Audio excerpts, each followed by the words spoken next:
Hello friends, welcome to gel focus. তো friends, আজকে আমরা এই ভিডিওতে ডাব্লিউবি কনস্টেবল, লেডি কনস্টেবলের প্রিলিমিনারি পরীক্ষার জন্য গুরুত্বপূর্ণ 30টি জিকে আলোচনা করব, যেগুলো তোমরা প্রিলিমিনারি এক্সামে হুবহু কমন পাবে। দেখো ফ্রেন্ডস, তোমাদের প্রিলিমিনারি এক্সামে মাত্র কয়েকটা দিন বাকি রয়েছে, তো এই শেষ মুহূর্তের শেষ প্রস্তুতিটা এখান থেকে করে নাও। তোমাদের এই ক্লাসগুলোর মাধ্যমে নিজেদের প্রিপারেশনটা বুস্ট হবে, ঠিক আছে? তো দেখো ফ্রেন্ডস, আজকের এই ক্লাসগুলোর মধ্যে থাকবে 30টা প্রশ্ন, যে প্রশ্নগুলো উত্তর মানে অপশানগুলো অ্যানিমেশনের সাহায্যে থাকবে। মানে তোমরা লাইভ যেটা অবশ্যই প্রত্যেকে অ্যান্সারগুলো দেবে প্রত্যেকটা প্রশ্নের, আর ভিডিও শেষে কমেন্ট করে জানাবে যে তোমাদের 30টার মধ্যে স্কোর যেটা সেটা কত হয়েছে। তো চলো ফ্রেন্ডস, আজকের এই ক্লাসটাকে আমরা শুরু করি। তো ফ্রেন্ডস, তার আগে তোমাদের কাছে একটাই রিকোয়েস্ট থাকবে, যদি তোমাদের ভিডিওটা ভালো লেগে থাকে অতি অবশ্যই ভিডিওকে লাইক করে দেবে। নতুন হয়ে থাকলে কিন্তু প্রত্যেকে কিন্তু চ্যানেলটিকে সাবস্ক্রাইব করে নেবে, যারা যারা চ্যানেল নতুন হয়ে আছো, ঠিক আছে? তো অবশ্যই কিন্তু প্রত্যেকে চ্যানেলটিকে সাবস্ক্রাইব করে নেবে এইভাবে নতুন নতুন ভিডিও পাওয়ার জন্য। তো চলো আজকের এই ক্লাসটাকে আমরা শুরু করি। তো দেখো ফ্রেন্ডস, এক নম্বরে যে প্রশ্নটা হচ্ছে 24তম প্যারালাল কোন কোন দেশের সীমানার নাম? অপশান এ ভারত ও পাকিস্তান, বি হচ্ছে ভারত ও চীন, সি হচ্ছে ভারত ও মায়ানমার, আর অপশান ডি হচ্ছে ভারত ও শ্রীলঙ্কা। তো বলো অ্যান্সারটা কী হবে? 24তম প্যারালাল কোন কোন দেশের সীমানার নাম? তো ফ্রেন্ডস, প্রত্যেকে অ্যান্সারটা জানাও, এর অ্যান্সারটা কী হবে? তো দেখো ফ্রেন্ডস, যেমন তোমরা জানো যে আমাদের এই মক টেস্টের ক্লাসে 1 থেকে 10 অবধি থাকে স্ট্র্যাটেজিকের প্রশ্ন, ঠিক আছে? তারপর 10 থেকে 15 অবধি থাকে ইতিহাসের প্রশ্ন, 15 থেকে 20 অবধি থাকে ভূগোলের প্রশ্ন, 20 থেকে 25 অবধি থাকে রাষ্ট্রবিজ্ঞানের প্রশ্ন, আর 25 থেকে 30 অবধি থাকে সায়েন্সের প্রশ্নগুলো। এইভাবে এই পার্টে আমরা মানে ভাগ করে করে প্রশ্নগুলো আলোচনা করি, মোট 30টি প্রশ্ন, ঠিক আছে? তো বলো এর অ্যান্সারটা কী হবে? 24তম প্যারালাল কোন কোন দেশের সীমানার নাম? তো ফ্রেন্ডস, এর অ্যান্সারটা অনেকেরই জানো, আর অনেকেরই জানা উচিত। এর অ্যান্সারটা হবে ভারত ও পাকিস্তানের সীমানার নাম হচ্ছে 24তম প্যারালাল, ঠিক আছে? তো দেখো ফ্রেন্ডস, মনে রাখবে ভারত আর পাকিস্তানে অনেক সীমানা রয়েছে, যেমন হচ্ছে দেখো রেড ক্লিফ লাইন, ঠিক আছে? তারপর হচ্ছে LOC, খুবই important, LOC red cliff line খুবই ইম্পর্টেন্ট, ঠিক আছে? তারপর হচ্ছে দেখো 24তম আর 38তম প্যারালাল, ঠিক? এরপর দেখো ফ্রেন্ডস, ভারত ও চীনের মধ্যে রয়েছে দেখো ম্যাকমোহন লাইন আর LAC। দেখো ফ্রেন্ডস, LOC একটা LOC line of actual control, ঠিক আছে? লাইন অফ কন্ট্রোল, ঠিক আছে? আর LAC line of actual control. তো এই দুটো কিন্তু মানে অনেকে কনফিউজ হয়ে যায়, ঠিক আছে? তো এটা হচ্ছে মোট আগে পাকিস্তানের, আর এটা হচ্ছে চীনের সাথে আমাদের ভারতের সীমানার নাম, ঠিক? নেক্সট দেখো ফ্রেন্ডস, এরপর মনে রাখবে ভারত ও মায়ানমারের যে বাউন্ডারি লাইনটা রয়েছে সেটা হচ্ছে 37তম প্যারালাল, ঠিক আছে? আর দেখো ভারত ও শ্রীলঙ্কার মধ্যে রয়েছে প্রণালী, ঠিক? নেক্সট দেখো ফ্রেন্ডস, এর পরে 2 নম্বর প্রশ্ন, মুক্ত দ্বীপ কাকে বলে? অপশান এ কানাডাকে বলা হয়, বি হচ্ছে কোরিয়াকে বলা হয়, সি হচ্ছে বাহরেনকে বলা হয়, আর অপশান ডি হচ্ছে ঢাকাকে বলা হয়। তো বলো অ্যান্সারটা কী হবে? মুক্তোর দ্বীপ কাকে বলা হয়? খুবই ইম্পর্ট্যান্ট প্রশ্ন। দেখো ফ্রেন্ডস, এই সমস্ত প্রশ্নগুলোতে তোমাদের ডাব্লিউপি এক্সামে মানে প্রিলিমিনারি এক্সামে, মেন এক্সামে এই সমস্ত প্রশ্নগুলোই তো আসে, ঠিক আছে? তো বলো অ্যান্সারটা কী হবে? মুক্তোর দ্বীপ কাকে বলা হয়? খুবই ইম্পর্ট্যান্ট প্রশ্ন। তো ফ্রেন্ডস, এর যে অ্যান্সারটা হবে মনে রাখবে, এর সঠিক উত্তরটা হবে অপশান সি, বাহরেনকে বলা হয়। কাকে বলা হয়? বাহরেনকে বলা হয় মুক্তোর দ্বীপ, ঠিক? তো দেখো ফ্রেন্ডস, মনে রাখবে কানাডাকে বলা হয় লিপি ফুলের দেশ, কোরিয়াকে বলা হয় সকালবেলার শান্তি, ঠিক? আর বাহরেনকে বলা হয় মনে রাখবে মুক্তোর দ্বীপ, আর ঢাকাকে বলা হয়, একে বলা হয় মসজিদের শহর, ঠিক আছে? তো এই যে মানে কোন কোন শহরকে কি বলা হয়, বাকি এই সমস্ত কাকে কি বলা হয়, এগুলো তোমরা ভালোভাবে রেডি করবে, কারণ ডাব্লিউপির এক্সামে, ঠিক আছে? ডাব্লিউপির এক্সামে বা কলকাতা পুলিশের এক্সামে এখান থেকে প্রশ্ন ম্যাক্সিমাম মানে খুবই বেশিরভাগ সময় এখান থেকে তোমরা প্রশ্ন পাবে, ঠিক আছে? এরপর দেখো 3 নম্বরের প্রশ্ন হচ্ছে, নিম্নের কাকে হিমালয়ের রানী বলে? অপশান এ দামোদরকে, বি হচ্ছে কাশ্মীরকে, সি হচ্ছে মসুরিকে, আর অপশান ডি হচ্ছে দুর্গাপুরকে। তো বলো অ্যান্সারটি কী হবে? নিম্নের কাকে হিমালয়ের রানী বলে? প্রত্যেকে অ্যান্সারটি জানো, খুবই ইম্পর্ট্যান্ট প্রশ্ন, খুবই ইম্পর্ট্যান্ট প্রশ্ন। তোমাদের এই সমস্ত প্রশ্নগুলো ডাব্লিউপির এক্সামে কিন্তু বারবার দেয়, ঠিক আছে? প্রত্যেক বছর এই সমস্ত প্রশ্নগুলো আসে। তো বলো অ্যান্সারটি কী হবে? তো ফ্রেন্ডস, এর অ্যান্সারটা হবে মনে রাখবে হিমালয়ের রানী বলা হয় মসুরিকে। কাকে বলা হয়? অপশান সি হবে এর সঠিক উত্তর, মসুরিকে বলা হয় হিমালয়ের রানী, ঠিক? দেখো ফ্রেন্ডস, মনে রাখবে দামোদরকে বলা হয় বাংলার দুঃখ, কাশ্মীরকে বলা হয় ভূস্বর্গ, আর মসুরিকে বলা হয়, একে বলা হয় হিমালয়ের রানী, আর দুর্গাপুরকে মনে রাখবে ভারতের রুট বলা হয় দুর্গাপুরকে, ঠিক আছে? নেক্সট দেখো এর পরের যে প্রশ্ন 4 নম্বরে, স্বাধীন ভারতের প্রধানমন্ত্রীর নাম কি? এখানে একটু মিস্টেক হয়ে গেছে, এখানে হবে স্বাধীন ভারতের প্রথম প্রধানমন্ত্রীর নাম কি, ঠিক আছে? তো অপশান এ দেওয়া রয়েছে দেখো রাজেন্দ্র প্রসাদ, বি হচ্ছে জওহরলাল নেহরু, সি হচ্ছে রবীন্দ্রনাথ ঠাকুর, আর অপশান ডি হচ্ছে জাকির হোসেন। তো বল অ্যান্সারটি কী হবে? স্বাধীন ভারতের প্রথম প্রধানমন্ত্রীর নাম কি? প্রত্যেকে অ্যান্সারটা জানাও, খুবই ইম্পর্টেন্ট প্রশ্ন, খুবই ইম্পর্টেন্ট প্রশ্ন, আর আমি জানি অনেকেই এর অ্যান্সারটা পারবে, ঠিক আছে? তো বলো অ্যান্সারটা কী হবে? স্বাধীন ভারতের প্রথম প্রধানমন্ত্রীর নাম কি? তো দেখো ফ্রেন্ডস, এর যে অ্যান্সারটা হবে মনে রাখবে অপশন বি হবে এর সঠিক উত্তর। জওহরলাল নেহরু হচ্ছে স্বাধীন ভারতের প্রথম প্রধানমন্ত্রীর নাম। আর যদি প্রশ্ন করে যে স্বাধীন ভারতের প্রথম রাষ্ট্রপতির নাম কি, তাহলে মনে রাখবে রাজেন্দ্র প্রসাদ হচ্ছে স্বাধীন ভারতের প্রথম রাষ্ট্রপতির নাম। ঠিক আছে। তো দেখো ফ্রেন্ডস, আর কতগুলো মানে যেগুলো জিজ্ঞাসা করা হয় যে আমি তোমাদের বলে দিই। এক হচ্ছে প্রধানমন্ত্রীর নাম, প্রথম রাষ্ট্রপতির নাম রাজেন্দ্র প্রসাদ, প্রথম প্রধানমন্ত্রীর নাম হচ্ছে জওহরলাল নেহরু, আর দেখো রবীন্দ্রনাথ ঠাকুর হচ্ছে ভারতের প্রথম নোবেল পুরস্কার প্রাপক। ঠিক। আর জাকির হোসেনের ক্ষেত্রে মনে রাখবে ভারতের প্রথম মুসলিম রাষ্ট্রপতি হচ্ছে জাকির হোসেন। দেখো ফ্রেন্ডস, জাকির হোসেন থেকে আরেকটা প্রশ্ন জিজ্ঞাসা করে এক্সামে যেটা হচ্ছে যে মানে কোন রাষ্ট্রপতি রাষ্ট্রপতি পদে থাকাকালীন মারা যান, কোন রাষ্ট্রপতি পদে থাকাকালীন মারা যান, এর অ্যান্সারটা কিন্তু জাকির হোসেনই হবে। ঠিক আছে। আরেকটা প্রশ্ন করে রাষ্ট্রপতি সম্পর্কে, যেটা হচ্ছে যে আমাদের ভারতে মানে কোন ব্যক্তি দুবার রাষ্ট্রপতি হন, তো মনে রাখবেন রাজেন্দ্র প্রসাদ আমাদের ভারতে মোট দুবার রাষ্ট্রপতি হয়েছিলেন তিনি। ঠিক আছে। নেক্সট দেখো এর পরের যে প্রশ্ন 5 নম্বরে, ভারতীয় চলচ্চিত্রের জনককে? অপশান এ দাদা সাহেব ফালকে, বি হচ্ছে দাদাভাই নরোজি, সি হচ্ছে রাজা রামমোহন রায়, আর অপশান ডি হচ্ছে কোনোটি নয়। তো বলো অ্যান্সারটা কী হবে? ভারতীয় চলচ্চিত্রের জনক কাকে বলা হয়? প্রত্যেকে অ্যান্সারটা জানাও, কী হবে এর সঠিক উত্তর? কাকে বলা হয় চলচ্চিত্রের জনক? তো ফ্রেন্ডস, এর যে অ্যান্সারটা হবে মনে রাখবে অপশান এ হবে এর সঠিক উত্তর। ঠিক আছে।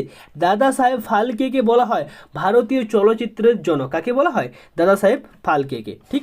তো দেখো ফ্রেন্ডস, মনে রাখবে ভারতীয় চলচ্চিত্রের জনক বলা হয় দাদা সাহেব ফালকেকে। ঠিক আছে। আর দাদাভাই নরোজিকে বলা হয় ভারতীয় রাজনীতি আর অর্থনীতির জনক। ভারতের রাজনীতি আর অর্থনীতির জনক বলা হয় দাদাভাই নরোজিকে। ঠিক। এরপর দেখো ফ্রেন্ডস, রাজা রামমোহন রায়কে বলা হয় মনে রাখবে ভারতের নবজাগরণের জনক বলা হয় রাজা রামমোহন রায়কে। ঠিক আছে। নেক্সট এরপরে দেখো এরপরে যে প্রশ্ন হচ্ছে 6 নম্বরে, ভারতের দীর্ঘতম বাঁধের নাম কি?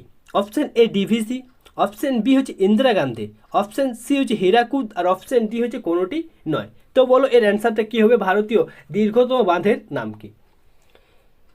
তো দেখো ফ্রেন্ডস, এর যে অ্যান্সারটা হবে অপশান সি হবে এর সঠিক উত্তর। ঠিক আছে। কাকে বলা হয় ভারতের দীর্ঘতম বাঁধ? এর অ্যান্সারটা হবে হীরাকুদ বাঁধকে বলা হয় ভারতের দীর্ঘতম বাঁধ। ঠিক। নেক্সট দেখো ফ্রেন্ডস, এর পরের প্রশ্ন, ম্যান বুকার পুরস্কার কোন ক্ষেত্রে দেওয়া হয়? অপশান এ ইংরেজি সাহিত্য, বি হচ্ছে ইংরেজি উপন্যাস, সি হচ্ছে সঙ্গীত, আর অপশান ডি হচ্ছে সাহিত্যর ক্ষেত্রে। তো বলো এই যে ম্যান বুকার পুরস্কারটা দেওয়া হয়, ঠিক আছে, তো এটা কোন ক্ষেত্রে দেওয়া হয়? প্রত্যেকে অ্যান্সারটা জানো, খুবই ইম্পর্টেন্ট প্রশ্ন। দেখো ফ্রেন্ডস, এই যে মানে পুরস্কার সম্পর্কে যে সমস্ত প্রশ্নগুলো হয় খুবই ইম্পর্টেন্ট, কারণ তোমাদের ডাব্লিউপির এক্সামে দুটো প্রশ্ন এই পুরস্কার রিলেটেড কিন্তু পাবে। দুটো প্রশ্ন, 2 থেকে 3টা প্রশ্ন এই পুরস্কার সম্পর্কে কিন্তু দেয়। ঠিক আছে। তো বলো এই ম্যান বুকার পুরস্কারটা কোন ক্ষেত্রে দেওয়া হয়? তো ফ্রেন্ডস, এর অ্যান্সারটা হবে অপশান বি, ইংরেজি উপন্যাসের ক্ষেত্রে দেওয়া হয় ম্যান বুকার পুরস্কার। অপশান বি হবে এর সঠিক অ্যান্সার। তো দেখো ফ্রেন্ডস, ইংরেজি সাহিত্যের ক্ষেত্রে দেওয়া হয় মনে রাখবে ইংরেজি সাহিত্য আর ইংরেজি উপন্যাস, এই দুটো কিন্তু খুবই ইম্পর্ট্যান্ট, আর দুটোই কিন্তু অনেকেই কনফিউজ হয়।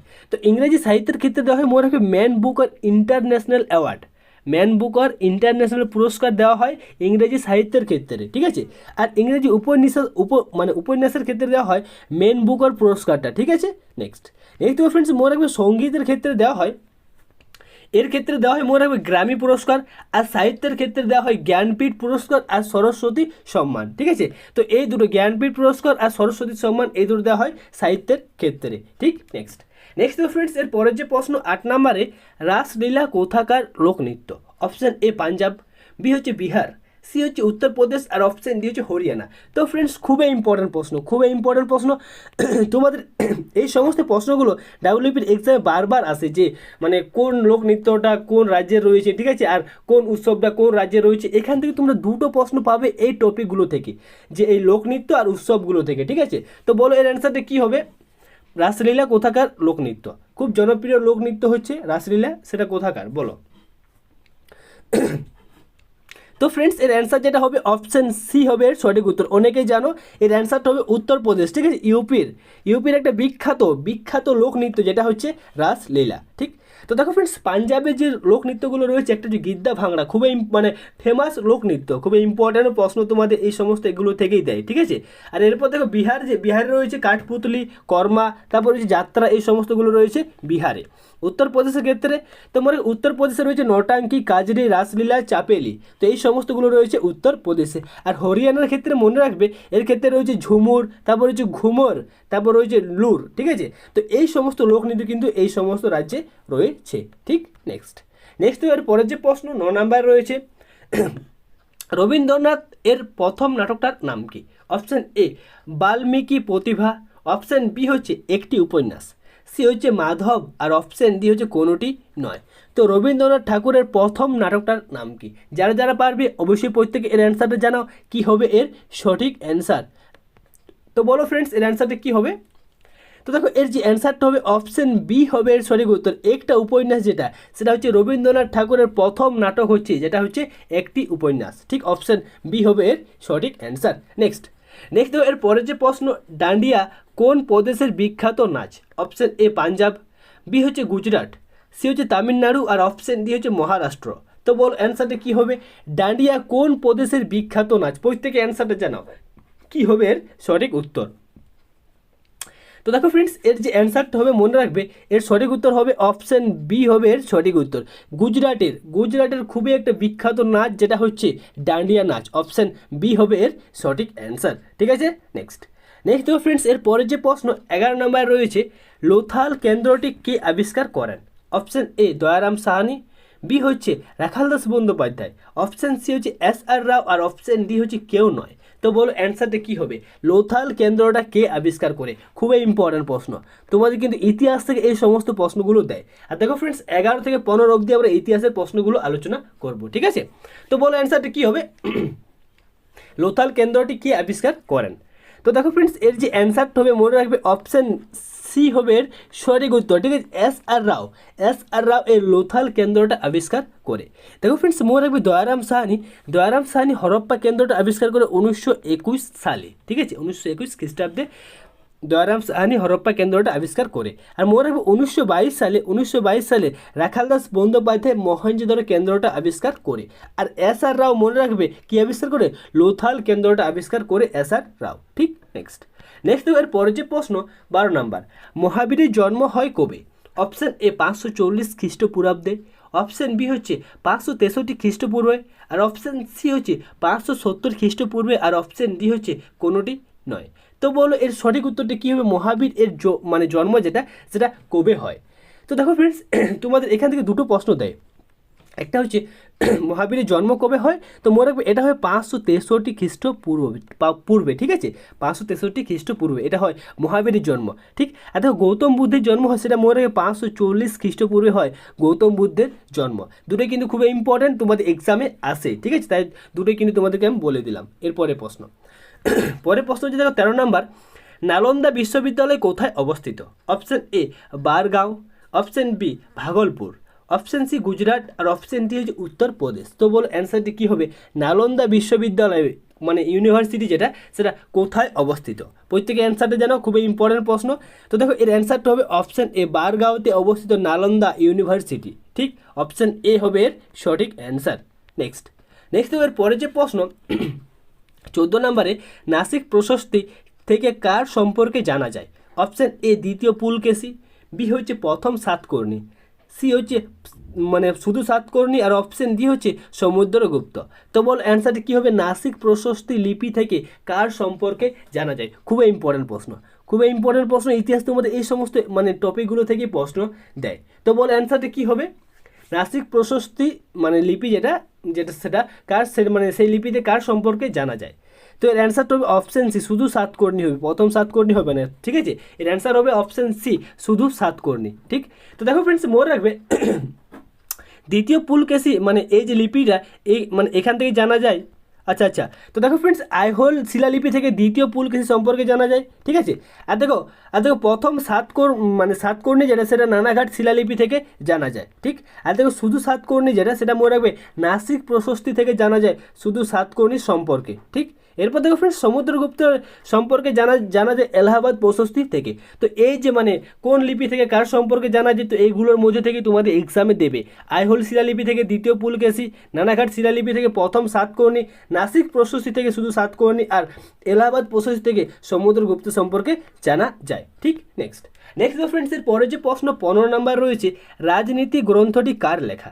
Option A Varaha Mihir, B হচ্ছে বল্লাল সেন, সি হচ্ছে কালিদাস, আর অপশান ডি হচ্ছে শুক্রাচার্য। তো বলো অ্যান্সারটা কী হবে? রাজনীতি গ্রন্থটা কার লেখা? খুবই ইম্পর্টেন্ট প্রশ্ন, খুবই ইম্পর্টেন্ট প্রশ্ন তোমাদের, এই যে কোন গ্রন্থটা কার লেখা, ঠিক আছে? তো এগুলো থেকে প্রশ্ন দেয়। তো বলো এর অ্যান্সারটা কী হবে? রাজনীতি গ্রন্থটা কার লেখা? তো দেখো ফ্রেন্ডস, এর যে অ্যান্সারটা হয় মনে রাখবে অপশান ডি হবে এর সঠিক উত্তর। শুক্রাচার্য, মানে শুক্রাচার্যের লেখা হচ্ছে এই রাজনীতি গ্রন্থটা, ঠিক? তো দেখো ফ্রেন্ডস, মনে রাখবে বরাহ মিহিরের লেখা হচ্ছে বৃহৎ সংহিতা, ঠিক আছে? আর বল্লাল সেনের লেখা হচ্ছে দান সাগর, অদ্ভুত সাগর। আর কালিদাসের লেখা হচ্ছে মনে রাখবে মেঘদূত, কুমার সম্ভব আর শকুন্তলা। মেঘদূত, কুমার সম্ভব আর শকুন্তলা, এটা হচ্ছে কালিদাসের লেখা। আর শুক্রাচার্যের লেখা হচ্ছে রাজনীতি। তো এই সমস্ত গ্রন্থগুলো খুবই ইম্পর্ট্যান্ট, আরও অনেক রয়েছে, ঠিক আছে? তো তোমরা প্রত্যেকটাই ভালোভাবে কিন্তু দেখে নেবে, ঠিক? নেক্সট দেখো ফ্রেন্ডস, এর পরের যে প্রশ্ন 16 নম্বরে, যে গ্রহের সর্বাধিক উপগ্রহ আছে? অপশান এ শনি গ্রহের, বি হচ্ছে বৃহস্পতি, সি হচ্ছে নেপচুন, আর অপশান ডি হচ্ছে মঙ্গল। তো বলো অ্যান্সারটা কী হবে?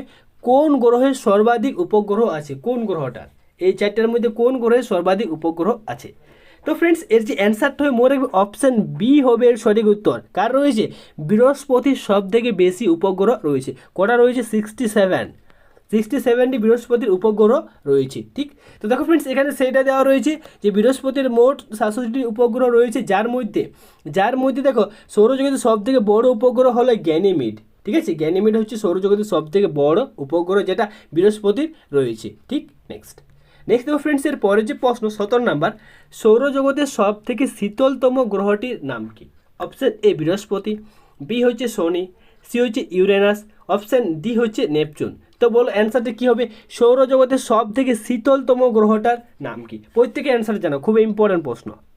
তো দেখো ফ্রেন্ডস, যে গ্রহটা সূর্যের সব থেকে দূরে থাকবে সেটাই তো হবে সব থেকে শীতলতম। তাহলে সব থেকে দূরে কে রয়েছে? সব থেকে দূরে রয়েছে অপশান ডি নেপচুন, ঠিক আছে? আর অ্যান্সারটা হবে নেপচুন, অপশান ডি হবে এর সঠিক উত্তর।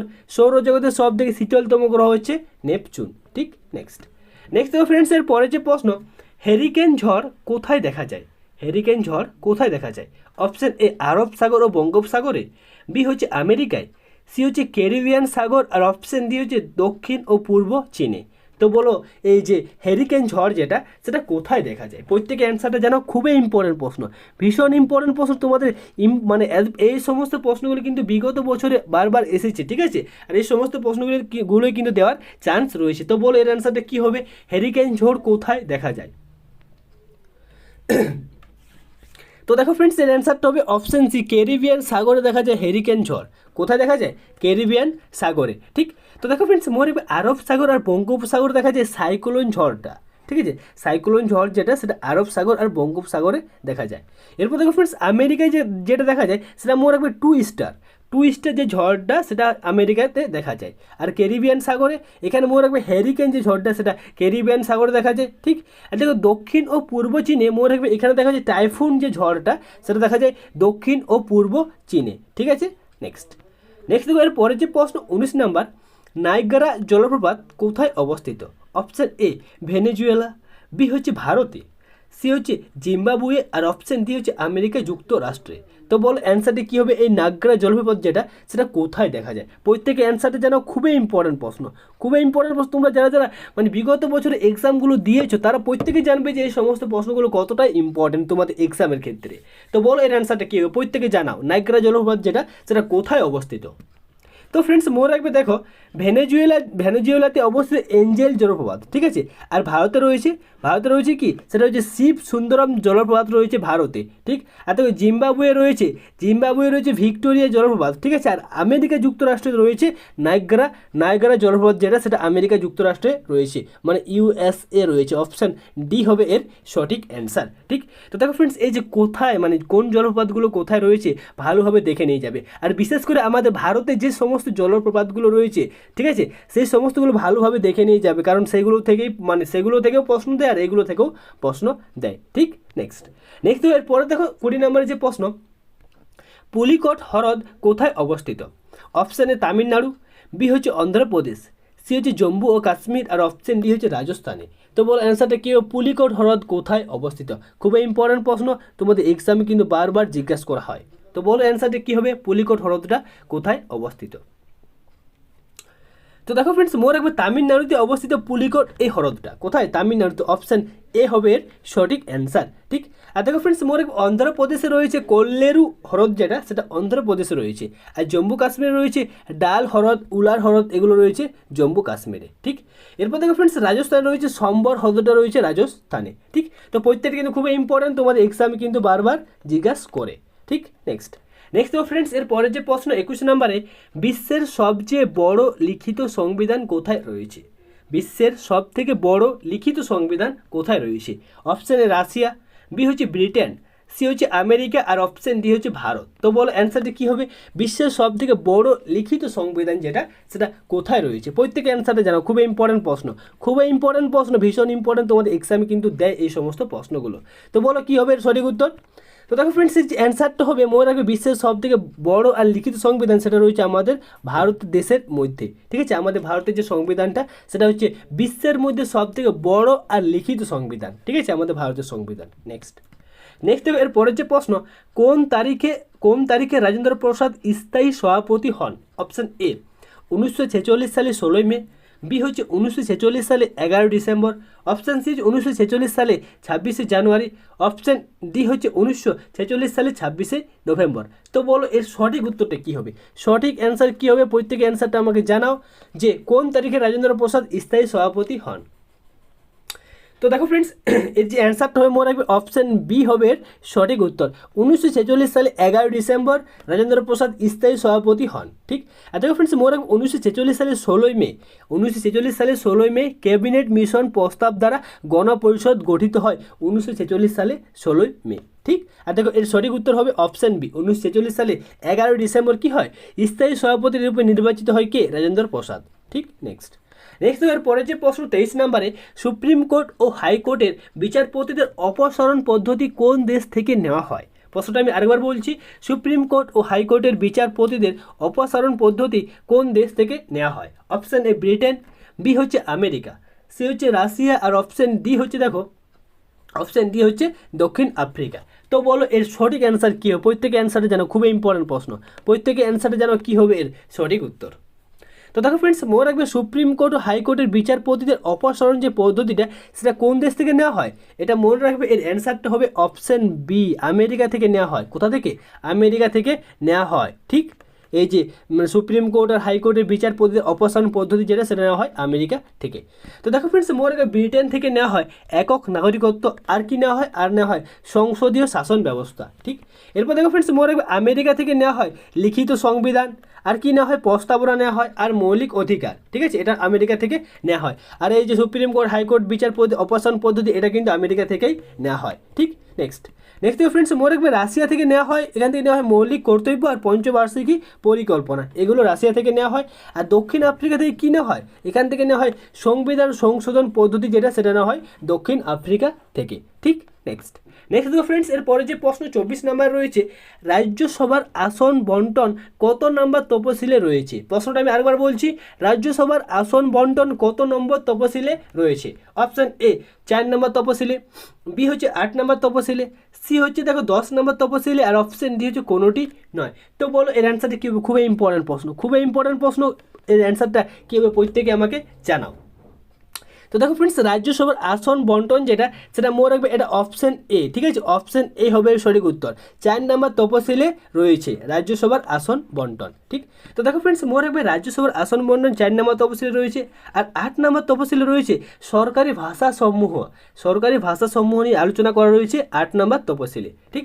এরপর দেখো ফ্রেন্ডস, 10 নম্বর তপশিলে রয়েছে দলত্যাগ বিরোধী আইন সম্পর্কে আলোচনা করা রয়েছে 10 নম্বর তপশিলে। প্রত্যেকটি কিন্তু খুবই ইম্পর্টেন্ট, এই তিনটেই কিন্তু ইম্পর্টেন্ট, কারণ তিনটেই বেশিরভাগ ম্যাক্সিমাম টাইম এই তিনটে কিন্তু তোমার এক্সামে দেয়। ঠিক আছে। নেক্সট এর পরে যে প্রশ্ন 25 নম্বরে, নিম্নের কোন কারণে রাষ্ট্রপতির পদ শূন্য হবে? অপশান এ ঘুষ নিলে, অপশান বি হচ্ছে ইমপিচমেন্ট হলে, আর অপশান ডি হচ্ছে আইন ভঙ্গের, আর অপশান সি হচ্ছে আইন ভঙ্গের, আর অপশান ডি হচ্ছে কোনোটি নয়। তো বল অ্যান্সারটা কী হবে? কোন কারণে রাষ্ট্রপতির পদ যেটা, সেটা শূন্য হবে? প্রত্যেকে অ্যান্সারটা জানাও, এর অ্যান্সারটা প্রত্যেকের পারা উচিত। ঠিক আছে, তো এর অ্যান্সারটা কী হবে বলো? তো দেখো এর অ্যান্সারটা হবে অপশান বি হবে সঠিক উত্তর। রাষ্ট্রপতি দেখবে ইমপিচমেন্ট হলে তার কি হয়? পদটা শূন্য হয়। ইমপিচমেন্ট, তারপর তার যদি মৃত্যু হয়ে যায়, ঠিক আছে, সেক্ষেত্রে রাষ্ট্রপতির পদটা শূন্য হয়। নেক্সট দেখো ফ্রেন্ডস, এর পরের প্রশ্ন 26 নম্বরে, সূর্য যে স্থির এই কথাটি প্রথম নিম্নের কে ঘোষণা করেন? সূর্য যে স্থির এই কথাটা প্রথম নিম্নের কে ঘোষণা করেন? অপশন এ গ্যালিলিও, বি হচ্ছে কোপারনিকাস, সি হচ্ছে পিথাগোরাস, আর অপশন ডি হচ্ছে আর্যভট্ট। তো বলো এর অ্যান্সারটা কী হবে? খুবই ইম্পর্ট্যান্ট প্রশ্ন, খুবই ইম্পর্ট্যান্ট প্রশ্ন। অনেকে কিন্তু কনফিউজ থাকে, ঠিক আছে, আর কনফিউজ করার মতো এই অপশানগুলো রয়েছে যে গ্যালিলিও, কোপারনিকাস, পিথাগোরাস, আর্যভট্ট। তো বলো অ্যান্সারটা কী হবে? সূর্য যে স্থির এই কথাটা প্রথম কে দেন? তো দেখো মনে রাখবে এর অ্যান্সারটা হবে আচ্ছা, এর অ্যান্সারটা হবে অপশন ডি হবে এর সঠিক উত্তর, ঠিক আছে। তো দেখো ফ্রেন্ডস, মনে রাখবে গ্যালিলিও সূর্য পৃথিবী সূর্যের চারিদিকে ঘুরে এই তত্ত্বটা আবিষ্কার করেন কে? এটা আবিষ্কার করেন গ্যালিলিও, তত্ত্বটা আবিষ্কার করেন গ্যালিলিও, ঠিক আছে। তো দেখো ফ্রেন্ডস, আর মনে রাখবে এই যে কোপারনিকাস পৃথিবী যে সূর্যের চারিদিকে ঘুরে এটা প্রথম প্রমাণ করেন কে? এটা প্রমাণ করেন কোপারনিকাস, আর এটা যে মানে তত্ত্বটা আবিষ্কার করেন সেটা আবিষ্কার করেন গ্যালিলিও, ঠিক। এরপর দেখো ফ্রেন্ডস, মনে রাখবে পিথাগোরাস পৃথিবী যে সূর্যের চারিদিকে ঘুরে এটা প্রথম ঘোষণা করেন। দেখো ফ্রেন্ডস, তিনটে কিন্তু কনফিউজ করার মতো প্রশ্ন রয়েছে, আমি আরেকবার বলে দিচ্ছি। দেখো পিথাগোরাস ঘোষণা করেছিল যে পৃথিবী সূর্যের চারিদিকে ঘুরে, ঠিক আছে। তারপর এই যে মানে প্রমাণ দেন, ঠিক আছে, যে মানে কোপারনিকাস প্রমাণ দেন যে সূর্যের চারিদিকে পৃথিবী ঘুরে, ঠিক আছে। তারপর এই তত্ত্বটা আবিষ্কার করেন গ্যালিলিও, ঠিক। নেক্সট দেখো ফ্রেন্ডস, আর্যভট্ট মনে রাখবে সূর্য স্থির, ঠিক আছে, সেটা প্রমাণ করেন আর্যভট্ট, ঠিক। নেক্সট দেখো ফ্রেন্ডস, এর পরের যে প্রশ্ন 27 নম্বরে, লেন্সের ক্ষমতার একক কী? অপশন এ ডাল্টন, বি হচ্ছে লুমেন, সি হচ্ছে কিলোওয়াট ইন্টু ঘন্টা, আর অপশন ডি হচ্ছে ডায়াপ্টার। তো বলো অ্যান্সারটা কী হবে? লেন্সের ক্ষমতার একক কী? খুবই ইম্পর্টেন্ট প্রশ্ন, লেন্সের ক্ষমতার একক কী? তো দেখো ফ্রেন্ডস, এর অ্যান্সারটা হবে অপশন ডি, ডায়াপ্টার হচ্ছে লেন্সের ক্ষমতার একক, অপশন ডি হবে এর সঠিক অ্যান্সার। আর দেখো ফ্রেন্ডস, মনে রাখবে ডাল্টন যেটা সেটা হচ্ছে অনুপরমাণুর ভরের একক, ঠিক।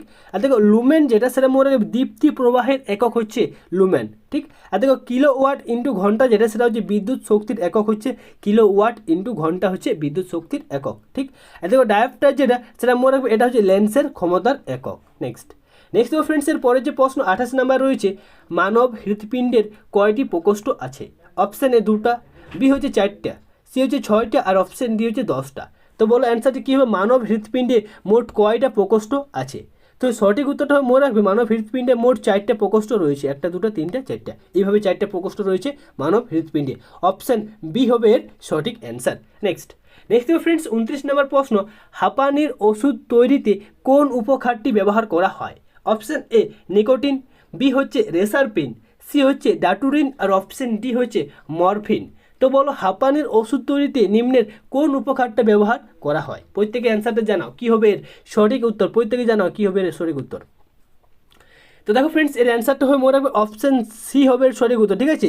ডাটুরিন, এই ডাটুরিন উপখাতটা ব্যবহার করা হয় হাঁপানির ওষুধ তৈরিতে, ঠিক। তো দেখো ফ্রেন্ডস, মনে রাখবে নিকোটিন যে উপখাতটা সেটা ব্যবহার করা হয় মাদক দ্রব্য তৈরিতে, ঠিক। আর দেখো রেসারপিন যে উপখাতটা সেটা মনে রাখবে উচ্চ রক্তচাপ কমাতে, মানে হাই ব্লাড প্রেশার কমাতে এই রেসারপিনটা ব্যবহার করা হয়, ঠিক। আর ডাটুরিন যে উপখাতটা সেটা ব্যবহার করা হয় হাঁপানির ওষুধ তৈরিতে, ঠিক। আর দেখো ফ্রেন্ডস, মনে রাখবে মরফিন যে উপখাতটা সেটা ব্যবহার করা হয় ব্যথা বেদনার ওষুধ, মানে এইসব ব্যথা বেদনা দূর করার জন্য, ঠিক আছে, এই মরফিন এই উপখাতটা ব্যবহার করা হয়, ঠিক। নেক্সট ফ্রেন্ডস, আজকের ভিডিও শেষ প্রশ্ন 30 নম্বর প্রশ্ন যেটা সেটা হচ্ছে, যে ভিটামিন রান্নার সময় নষ্ট হয়ে যায়? Option A vitamin A, option B vitamin B6, C হচ্ছে ভিটামিন সি, আর অপশন ডি হচ্ছে ভিটামিন কে।